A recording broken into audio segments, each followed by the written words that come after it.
नमस्कार मित्रांनो, आज सकाळ सकाळी मी चाललोय पोहायला. पाणी इतकं थंड असतं की 5-10 मिनिटं पाण्यात उतरण्यासाठी जातात. गावी सकाळी सकाळी पोहायला जायची मजाच वेगळी.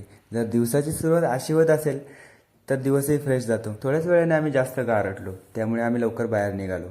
आणि आज वातावरण पहा तुम्ही किती छान होतं. थोड्याच वेळाने येथे कपडे धुणाऱ्यांची गर्दी वाढली आणि त्याचबरोबर जनावरे देखील येथे पाणी पिण्यासाठी आली आणि त्यामुळे आम्ही घरी निघालो. आता आलोय मी हॉटेल ब्लू मॉर्मनला आणि इथे आपलं वेल्डिंगचं वर्क चालू आहे. आणि हे समोर दिसतोय हे एक्झिक्युटिव्ह सूट, याचं सर्व वेल्डिंगचं काम आपण केलं आहे. अँड लुक, बाजूच्या परिसरात आम्हाला कोणाची व्हॅन दिसली, व्हॅन लाईफ विथ रवी. तर मित्रांनो, तर तुम्ही पाहू शकता फेसबुकवरती व्हॅन लाईफ विथ रवी हे आज भीमाशंकर या ठिकाणी यांनी विजिट दिली आहे.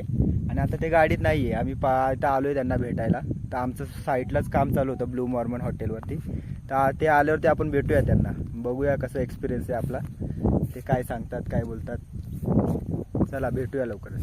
वहाँ पार्किंग 2 किलोमीटर पीछे तर मित्रांनो अगर पाहू शकता तुम्ही रवी भाई, हेलो हेलो, नाइस मराठी मी बोल रहा हूँ. हाँ ठीक है, बोलो. तो खूप चांगला वाटला यांना भेटून. आणि त्यांना आम्ही आश्वासन सुद्धा दिलंय की इथे तुम्हाला काही प्रॉब्लेम आला तर आम्ही त्यांना मदत करू. तो त्यांना आपण आता डिस्टर्ब नाही करत, त्यांना करू द्या त्यांचं काम. Okay, thank you very much भैया को. ठीक आहे, चल चलो. आणि आज होती कोजागिरी पौर्णिमा, त्यामुळे लहान मुलांनी मला इन्व्हाइट केलं तर दूध पिण्यासाठी. म्हशीचं दूध त्यांना कोणी विकत न दिल्यामुळे त्यांनी दुकानामधून दुधाच्या पिशव्या आणल्या आणि ते दूध आटवण्यासाठी टाकलं. आईला जिकडे जाईल तिकडे हा धूर काय पिच्छा सोडत नाही राव. दुधाला उकळी पण आली आहे आणि ते आटायला सुरुवात झाली आहे. आता दूध आटतंय तोपर्यंत मुलं एन्जॉय करतायत.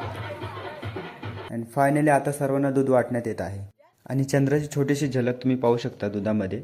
आणि वरती वातावरण खूप खराब होतं, त्यामुळे काही स्पष्ट दिसत नव्हतं. अँड व्हिडिओ कसा वाटला नक्की कमेंटमध्ये सांगा. भेटूया लवकरच नवीन व्हिडिओसोबत. Bye bye.